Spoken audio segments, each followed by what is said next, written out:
Notre monde change. Et il change vite. Avec l'industrie, on innove pour apporter de nouvelles solutions. On apprend, on transmet, on partage. On permet à chacun de trouver sa place. Et on gravit les échelons. Avec l'industrie, on contribue à prendre soin de ce qui compte. Des femmes, des hommes et de notre planète.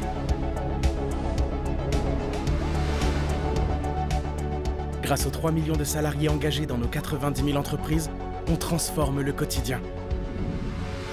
Viens, on accélère avec l'industrie. Bonjour à tous, c'est Anaïs de MyFuture, une entreprise sociale et solidaire qui accompagne les jeunes de 13 à 20 ans dans la recherche de leur orientation. On se retrouve aujourd'hui pour une nouvelle visite virtuelle en partenariat avec l'Opco 2i à Romorantin, en Centre-Val de Loire. On est chez Caillot, une usine de colliers de serrage, et je vais tout de suite vous faire découvrir ce que c'est. Vous me suivez ?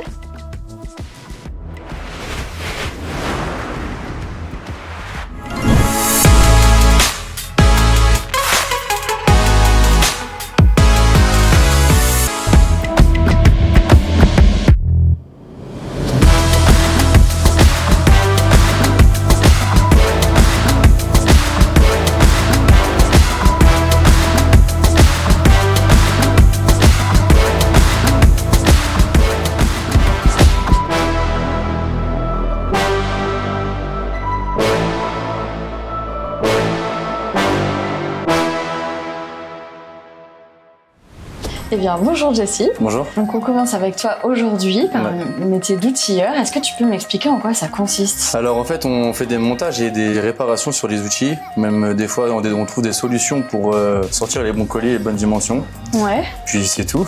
Ok, c'est déjà pas mal. Ça englobe pas mal de choses. En gros, si je comprends bien, donc tu es à la fois sur la partie où tu fabriques des outils et tu répares des outils. Ouais, en fait, on répare les outils. Les pièces, elles sont finies, on nettoie, on change de dimension sur les colliers qu'on nous demande par rapport à différents clients. Si par exemple sous presse il y a un problème sur un collier au niveau des mesures, et nous après on trouve les solutions, on travaille avec les régleurs pour trouver la solution, pour trouver les bonnes mesures et les bonnes cotes qu'il faut pour le client. Alors qu'est-ce que c'est quand tu dis sous presse, ça veut dire quoi ? C'est quoi ? Alors la presse du coup c'est la machine qui sert à fabriquer les colliers, à taper pour fabriquer le collier.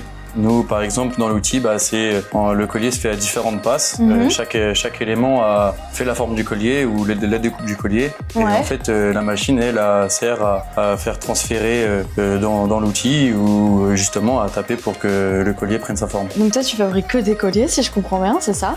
Je fabrique pas les colliers, justement. Moi, je suis sur la partie un peu plus mécanique, on va dire. Et c'est quoi ce que tu préfères faire ? C'est la fabrication ou la réparation ?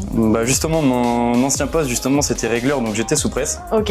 Et aujourd'hui, je suis passé outilleur il y a maintenant 6 mois. Je trouve ça plus intéressant, on va dire, mon côté outilleur que côté un peu fabrication. Ok, pourquoi ? Qu'est-ce qui te plaît le plus aujourd'hui dans ton métier ? Déjà, réfléchir pour résoudre des problèmes, se casser un peu la tête pour trouver les bons trucs. Et puis, on va dire que le cerveau n'est pas en off. Voilà, quoi. Ok, donc cette capacité un peu à réfléchir pour solutionner, pour du coup que les pièces sortent comme elles doivent sortir. Ok, très bien. Et on va parler un petit peu de ton parcours, de ta formation. Est-ce que tu peux revenir sur tes études pour commencer ? J'ai fait un bac en maintenance option moto. Ouais, ok. Qui m'a pas du tout plu. D'accord. Voilà. Après, du coup, j'ai arrêté l'école parce que l'école et moi, c'était très compliqué. Et je me suis inscrit en intérim à 18 ans. Ouais. Donc j'ai fait différentes missions. Je suis passé de fabriquer des charpentes à être sur des robots comme je pense que vous avez vu. Donc j'étais là-dessus. Et après, j'ai fait vraiment énormément de choses. J'ai fait de l'emballage, j'ai fait vraiment énormément de missions jusqu'à temps que j'arrive ici. Ok. Et je suis arrivé du coup en tant que régleur et je suis resté un peu plus de 2 ans, je pense, 2 ans et demi, 3 ans. Et ensuite j'ai pris l'opportunité de devenir outilleur. Ouais, ok. Très intéressant pour moi, donc postulé. Et puis aujourd'hui je suis outilleur. Qu'est-ce qui t'a amené chez Caillot ? Qu'est-ce qui t'a séduit ? Une mission comme ça, on m'a dit une mission chez Caillot. Un copain à moi qui aussi était ici, donc m'a dit tu vas voir, c'est bien. Ok. En fait, au final, on va pas se plaindre. On est bien quand même ici, donc franchement, content d'être là. Ouais, ok. Et ça va, il y a une bonne ambiance dans ton... Ouais, très très bonne ambiance, Okay. très bonne ambiance. Vous entendez bien. Ouais.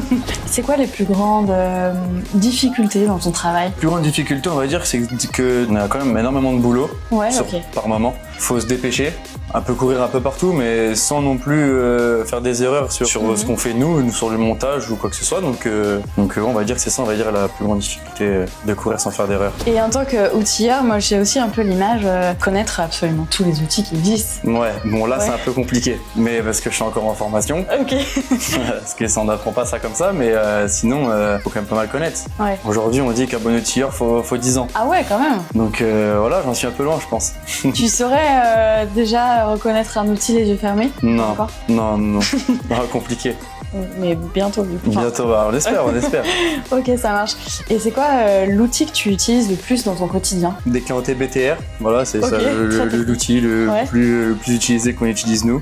Ok. Je vais pas dire un marteau parce que ça serait pas sérieux. Et c'est lequel ton préféré? Le jeu-clé BTR. Ok. Hein, bon, c'est très simple, très... Et chez toi, tu bricoles aussi un peu? Non. Un peu le jardin, on tombe un peu, mais sinon non, je suis pas un très très grand bricoleur. Ok. Et pourtant, c'est aussi. Et pourtant, je suis outilleur. Bon. Ok, ça marche. Et on va parler un petit peu de comment aussi s'organisent tes journées. C'est quoi tes horaires de travail? Je suis en 2-8. Alors, c'est une semaine. Je fais 5h et 13h quand je suis du matin et 13h et 21h quand je suis de l'après-midi. Ok. Qu'est-ce qui est le plus compliqué en termes d'horaire? Compliqué, on va dire le soir parce que c'est long. Ok. C'est très long, finir à 21h, c'est quand même assez long. Puis le matin, c'est le coup de se lever. Ouais, j'imagine. Donc voilà, après, sinon ça va. Et tu travailles le week-end? Non, à part si on me demande de faire des heures supplémentaires, mais sinon non, je travaille pas le samedi ni le dimanche. Ok. Et est-ce que t'as une journée type ou bien pas forcément, ça dépend en fonction de ce que veut le client? Ouais, ça dépend vraiment en fonction de ce qu'on a prévu, notre planning. On a un planning à respecter avec les outils qu'il faut monter dans les semaines à venir, ou même pour cette semaine-là. Ouais. Et non, il n'y a pas de journée type. Il y a des journées où alors on est un peu moins chargé que d'autres. Donc ouais, non, franchement... Est-ce que tu peux me donner aussi une fourchette de salaire pour quelqu'un qui débuterait en tant qu'outilleur? Débuterait en tant qu'outilleur, ça dépend du diplôme déjà, quel diplôme on vous embauche, si c'est du bac ou BTS. Moi c'est des bacs, et en sachant qu'en plus du coup j'étais déjà payé en tant que régleur. Donc on va dire entre 1500 et 2500 €. Mais en fait tout dépend parce que du coup il y a les primes d'équipe, il y a tout ça qui vient en compte. Donc donc ça peut varier quand même. Ça peut varier, et puis ça dépend aussi avec les heures supplémentaires que tu fais, les week-ends, le samedi, machin. Donc non, ça varie vraiment de mois en mois, ça rien à voir. Ok. Et dernière question, quels sont les messages que tu pourrais donner à un jeune pour le motiver à venir travailler ici? Je pense que on est bien, on est très heureux. Voilà, il n'y a pas de pression, il n'y a rien. Je pense qu'aujourd'hui, si on se met une pression, c'est vraiment nous-mêmes et notre conscience pro, mais il n'y a personne qui va nous dire, nous mettre la pression derrière. Donc, et puis je pars du principe que si j'ai signé ici, c'est vraiment je suis très content d'être là. Ouais, ok. J'ai quand même connu pas mal de boîtes, et aujourd'hui celle-là c'était vraiment pour moi parfait. Ok, ça marche. Merci beaucoup en tout cas pour ton témoignage. Et moi je vais continuer la visite. Ça marche, merci à vous. Donc, je vais tout de suite poursuivre cette visite en retrouvant Noémie. Bonjour Noémie. Bonjour Anaïs. Donc toi tu es chef d'équipe dans un atelier d'assemblage automobile, c'est ça? Tout à fait. Est-ce que tu peux m'expliquer en quoi consiste ton métier? Donc on est sur un atelier où on assemble les colliers pour les pots d'échappement pour l'automobile. Nous sommes sur un atelier de 150 personnes environ. Ouais. On travaille beaucoup avec des intérimaires, donc le commande fluctue, donc on a à peu près entre 140 et 150. Ok. On fonctionne sur un atelier avec une équipe fixe la nuit, équipe alternance matin, soir. Et en moyenne, à peu près 50 personnes par équipe. Ok. Voilà. Ça fait beaucoup de monde. Beaucoup de monde, tout à fait. Et pour la moitié, 50% intérimaires. Ok, intérimaire, tu peux expliquer rapidement ce que c'est? Un intérimaire, c'est une personne qu'on prend, on travaille en partenariat avec un cabinet et qui nous aide à trouver du monde pour produire sur nos machines. Voilà. Ok, très bien. Donc toi, tu es chef d'équipe de toutes ces personnes-là, ça fait beaucoup de monde à manager, c'est ça? Donc je suis sur une équipe de 50 personnes, tout à fait, oui. Et effectivement, c'est beaucoup, mais ça se fait bien. C'est quoi ton petit secret pour motiver tes équipes? Mon petit secret, ma bonne humeur et ma pêche. Voilà, okay. Je les emmène avec moi. Ça, c'est mon cœur de bataille, d'instaurer une bonne humeur, une bonne ambiance et arriver à les motiver. Ok. Je suis beaucoup avec eux. Je passe sur les postes, je regarde ce qu'ils font, j'analyse leur production avec eux pour leur expliquer ce qui va pas, pourquoi ils atteignent pas les cadences et afin de les motiver. Donc ça nécessite en fait que tu connaisses extrêmement bien tes équipes et un petit peu les compétences de chacun, c'est ça? Complètement. Bon, bien sûr, on tient des tableaux qui nous permettent de suivre les compétences des gens. De toute façon, vu que c'est moi qui détermine au départ les formations des personnes, j'arrive aujourd'hui en fait à savoir où sont leurs compétences. Ouais. Voilà. Ok, ça marche. Et alors, une fois que tu as placé les gens un petit peu sur les machines, Bien sûr. quelles sont tes autres missions? Comment s'occupe le reste de ta journée? Donc on a tout ce qui est aléas de production, bien sûr. Problèmes, hein, Les problèmes, les problèmes sur les machines. On peut avoir des problèmes de qualité. Un marquage qui est mal fait, par exemple. On a une machine qui fait un marquage. Si c'est mal lisible, on va dire, oui. C'est un problème qualité. Donc il faut qu'on arrive à le résoudre.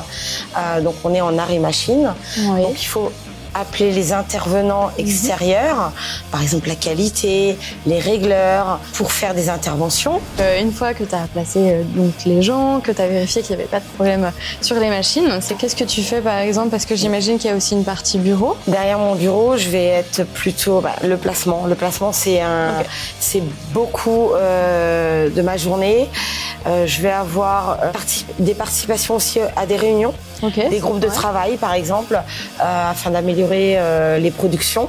Donc faire en sorte en fait que toute l'entreprise fonctionne. C'est un peu grâce à toi que tout ça fonctionne. Tout à fait. Ok, génial. Et quels sont tes horaires de travail aussi? On n'en a pas parlé tout à l'heure. Donc je suis en équipe, alternance, 5h, 13h, 13h, 21h. D'accord, voilà. ok. Et quand mon collègue n'est pas là, à la contre-équipe, je suis en journée. Ok, donc tu fais essentiellement travail de journée? Non, je fais essentiellement du travail d'équipe de base. Voilà. Okay. Et là, ponctuellement, je remplace l'autre chef d'équipe qui est absent. Okay. Voilà. Donc là, je gère depuis 6 mois 2 équipes. D'accord, en journée. ok. Voilà. Mais ça, c'est une autre organisation. Mais de base, je suis en équipe. Ok. Et les horaires que tu fais le plus fréquemment, ça va être lesquels, toi, le jour? Donc 5h, 13h, 13h, 21h ou en journée du 8h, 16h. Ok, très bien. Est-ce que tu travailles le week-end? Ou en tant que chef d'équipe, on ne travaille pas le week-end.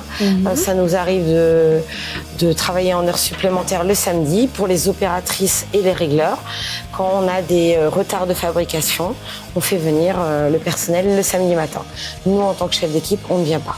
Ok, ça marche très bien. Et on va revenir un petit peu sur ton parcours à toi, sur ta formation.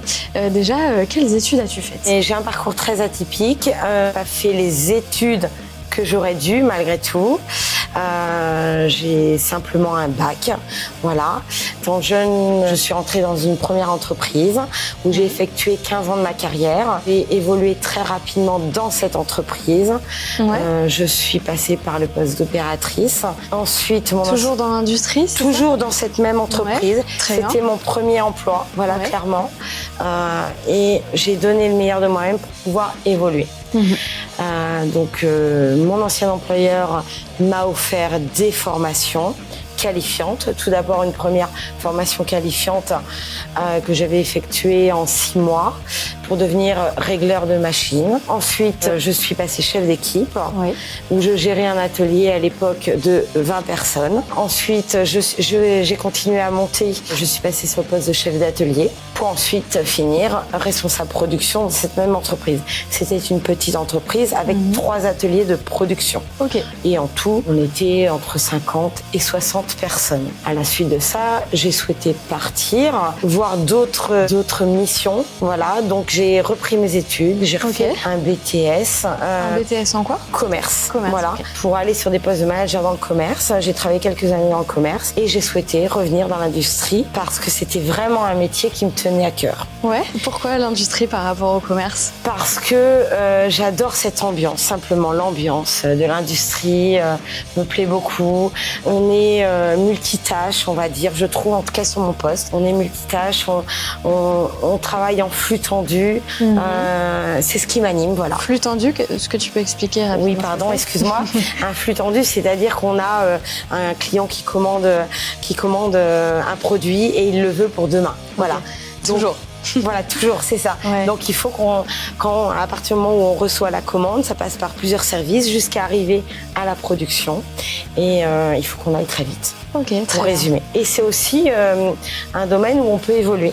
Ouais, voilà, malgré tout, si on travaille beaucoup, on peut évoluer. Ok. Voilà. Et tu dirais que justement, c'est quoi les qualités essentielles qu'il faut avoir pour faire ton métier aujourd'hui? Pour moi, un bon manager doit être empathique. Ouais. Voilà, c'est la première des qualités. On manage des gens et c'est pas évident. Il faut arriver à être à leur écoute, hein. C'est primordial. Voilà, et arriver à motiver ce personnel. Ok. Voilà.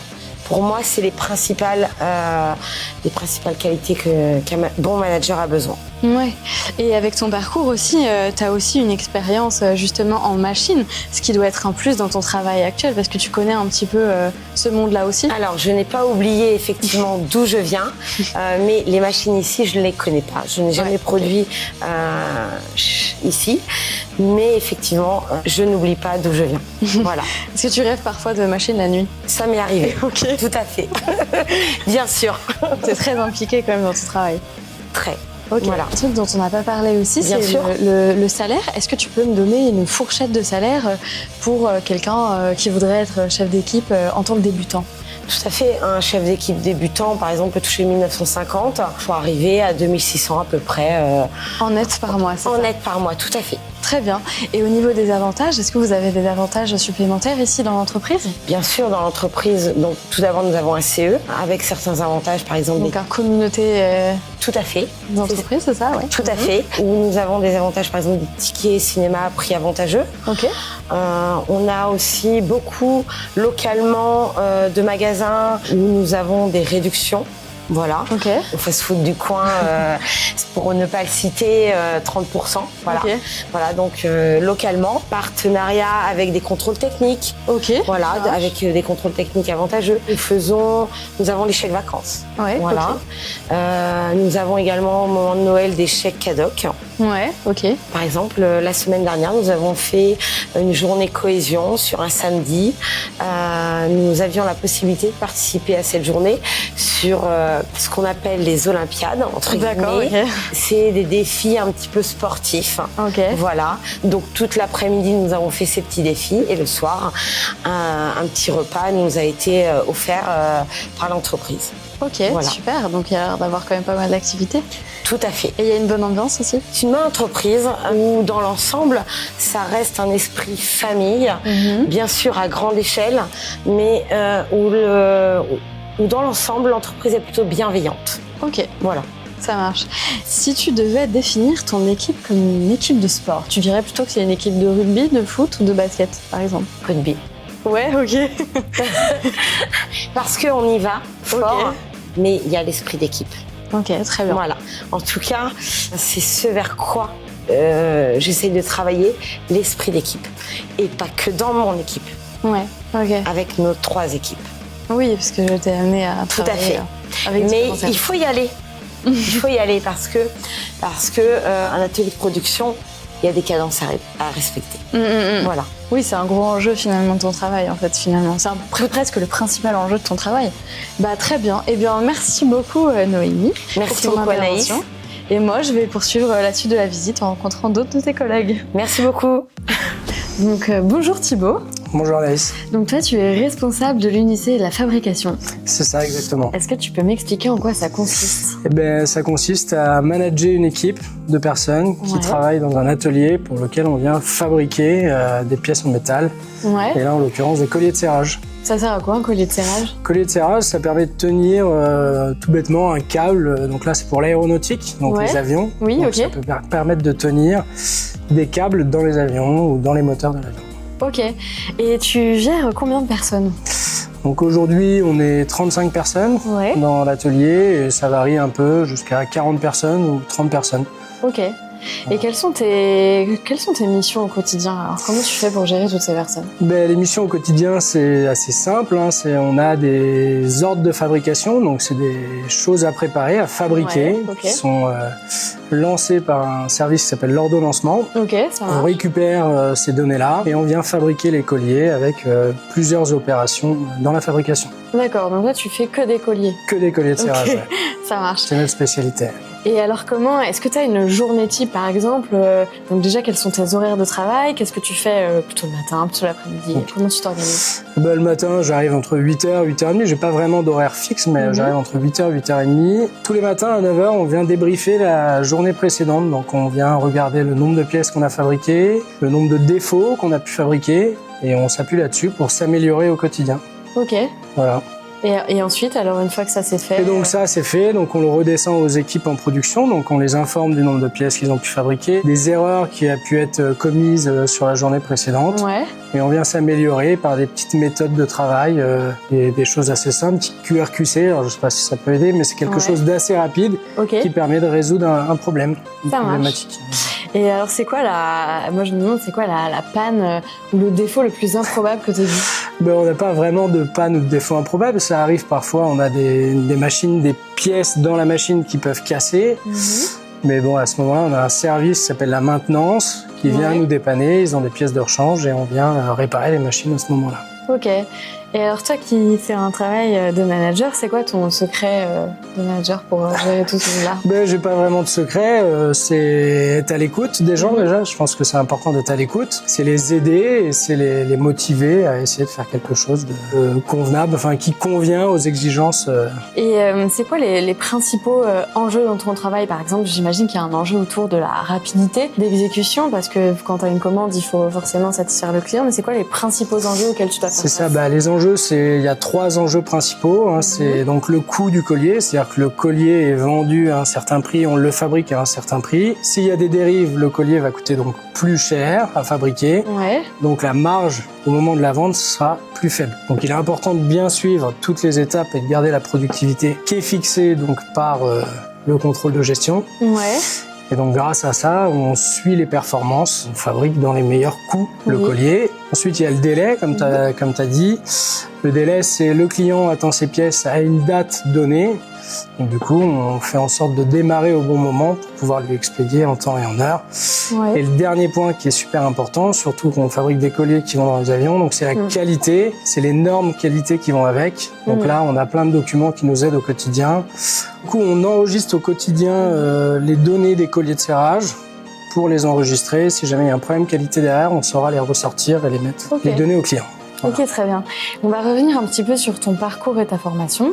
Toi déjà, quelles études as-tu faites? Alors moi, j'ai eu la chance, donc ça fait 16 ans que je suis chez Caillot. J'ai commencé en apprentissage. L'école, ça m'allait bien, mais l'école en entreprise, c'était encore mieux. Donc j'ai eu la chance d'avoir un parcours en alternance. Donc j'ai fait un DUT qualité logistique industrielle. Donc j'étais plus basé sur la logistique. Après le bac, c'est ça? Voilà, c'est ça. Et t'avais fait un bac quoi Alors non, pas du tout. J'avais fait un bac pro logistique et transport. J'ai un peu un parcours atypique, mais voilà. Donc c'était également en alternance, pas chez Caillot, dans une autre société. Et après, donc j'ai fait un DUT Clio et une licence Clio, toujours en alternance chez Caillot. Et à la suite de ça, j'ai pu être embauché.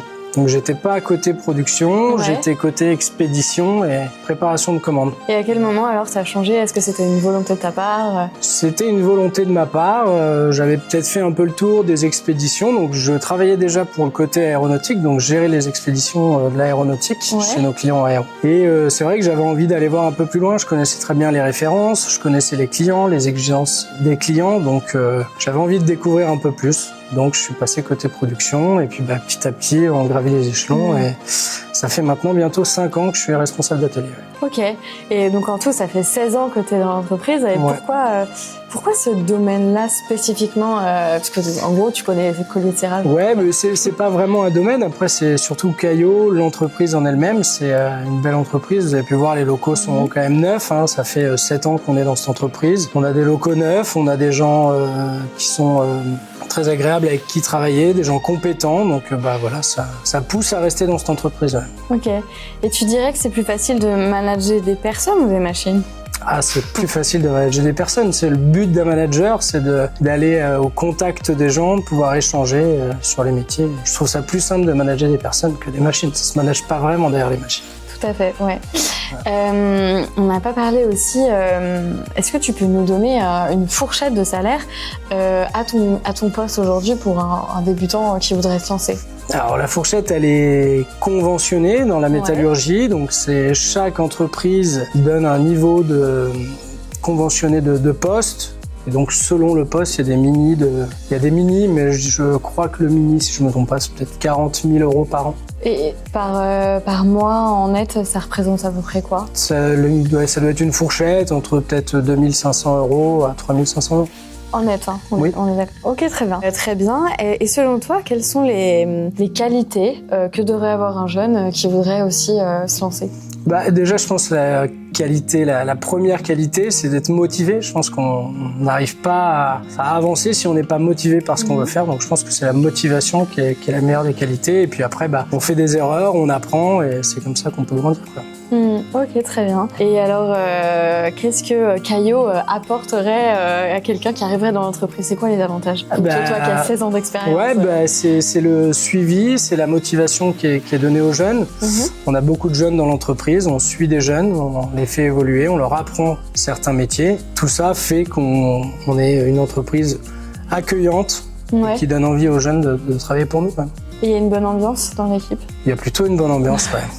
Voilà. Est-ce que vous avez des petites activités par ailleurs? Alors, on travaille de plus en plus sur la qualité de vie et des conditions de travail. Donc, on met en place des actions avec le service RH, HSE et l'infirmière de chez Caio. On met des actions en place au quotidien pour surtout améliorer les conditions de chacun. Donc ça peut aller par des aménagements de poste, d'un point de vue ergonomique, donc c'est comment mieux se placer, se sentir mieux dans son travail. Les gens font quand même des gestes répétitifs tous les jours en production, donc c'est comment améliorer les positions, les positionnements pour rendre le travail, pour pas se blesser. Ok. Et c'est quoi, tu dirais, les difficultés un petit peu dans ton travail? Si je veux parler du mien, la difficulté, c'est va quand même être le management. Parfois, on est confronté à des situations qui sont pas faciles à gérer, d'un point de vue émotionnel ou d'un point de vue de stress. Donc c'est plutôt ça qui est peut-être difficile à gérer, c'est des petits pics de stress qui peuvent parfois arriver. Ok, et comment tu fais toi pour gérer ces pics de stress-là? C'est quoi ton... Je prends pas forcément à partie. Ce qui se passe au travail reste au travail et j'arrive à faire la part des choses. Quand je rentre chez moi le soir, je pense pas forcément au travail. Ok, c'est bien. En tout cas, merci beaucoup pour ton intervention. Je pense que tu nous as donné envie de découvrir en tout cas plus l'entreprise. Okay. Et moi, je vais en profiter pour conclure cette nouvelle visite virtuelle, parce que c'est déjà fini pour aujourd'hui. On espère que ça vous a beaucoup plu. N'hésitez pas à poser toutes vos questions dans le chat, on y répondra avec plaisir. Vous pouvez également nous suivre sur les réseaux sociaux, TikTok, Instagram et LinkedIn. Et moi, je vous dis à plus pour une prochaine visite. Bye!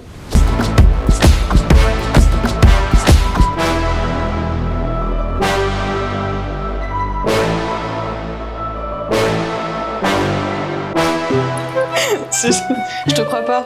Je te ferai un pestac plus tard. Faut que je me concentre. 13 à 20 ans, dans la... Tu m'as trop rire. Attends, voilà. Céline, je te vois en plus sourire derrière. On recommence. On te dit quand on a fini, ok? Allez. Tu me dis, Loïc. Ok. T'évanouis pas quand même. Les chaussettes.